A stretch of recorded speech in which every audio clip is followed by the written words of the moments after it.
नमस्कार मित्रांनो, मी active education YouTube channel मध्ये आपले स्वागत करत आहे। आपणासाठी एक महत्त्वपूर्ण ब्रेकिंग न्यूजचे स्पष्टीकरण करत आहे। आपल्या दृष्टिकोनातून ही ब्रेकिंग न्यूज अत्यंत महत्त्वाची असल्यामुळे आपण स्पष्टीकरण करत आहोत। चला तर आपला जास्त वेळ न घेता मी स्पष्टीकरण करत आहे।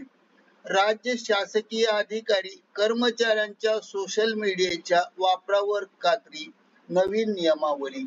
या संदर्भामध्ये बातमीचे शीर्षक आहे मित्रांनो, राज्य शासकीय अधिकारी कर्मचाऱ्यांच्या सोशल मीडियाच्या वापरावर खात्री, नवीन नियमावली। चला तर पाहूया संपूर्ण माहिती। नमस्कार मित्रांनो, पुन्हा एकदा आपले हार्दिक स्वागत। आताच्या घडीची सर्वात मोठी बातमी आहे सरकारी अधिकारी आणि कर्मचारी संदर्भात नवीन नियमावलीच्या संदर्भात। आता अधिकारी आणि कर्मचारी यांच्यावर या नियमावलीच्या आधारे कार्यवाही होणार, मुख्यमंत्र्यांनी केली घोषणा। चला तर पाहूया बातमीचे स्पष्टीकरण। त्यापूर्वी आपण जर ऍक्टिव्ह एज्युकेशन यूट्यूब चॅनलवर नवीन असाल तर चॅनलला लाईक, शेअर आणि सबस्क्राईब करायला विसरू नका। तर चला करूया बातमीचे स्पष्टीकरण। सरकारी अधिकारी कर्मचाऱ्यांच्या सोशल मीडियाच्या वापरावर यापुढे खात्री लागणार आहे। या संदर्भात राज्य सरकारकडून राज्य जनसुरक्षा अधिनियम सादर केला आहे। यामध्ये राज्य अधिकारी कर्मचाऱ्यांच्या सोशल मीडियावरील वापरास बंदी येणार आहे। सदर जनसुरक्षा विधेयकास मंजुरी मिळाल्यानंतर राज्य अधिकारी कर्मचाऱ्यांना सोशल मीडियावर वापर करताना यापुढे काळजी घ्यावी लागणार आहे। प्राप्त माहितीनुसार अधिकारी कर्मचारी सोशल मीडियावर नेहमी सक्रिय असतात। बऱ्याच वेळा समाज हिताच्या विरोधात देखील पोस्ट करतात। ही बाब अत्यंत चुकीची आहे।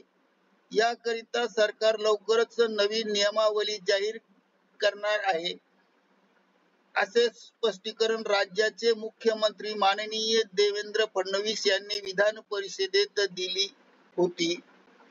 त्याच अनुषंगाने अनुसरून जनसुरक्षा अधिनियम 2024 तयार करण्यात आले आहेत। यामध्ये शासन विरोधी संघटना तसेच बेकायदेशीर संघटनांवर बंदी टाकण्यात येणार असून दोषींवर कडक शिक्षेची तरतूद प्रस्तावित करण्यात आलेली आहे।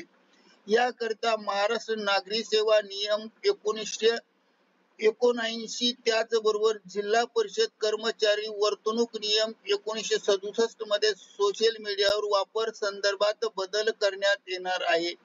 सदर बाबीमुळे राज्य अधिकारी व कर्मचारी यांच्यावर विविध आंदोलने करताना काळजीपूर्वक यांनी आंदोलने यापुढे करावी लागणार आहेत, अन्यथा त्यांच्यावर कार्यवाही केली जाऊ शकते।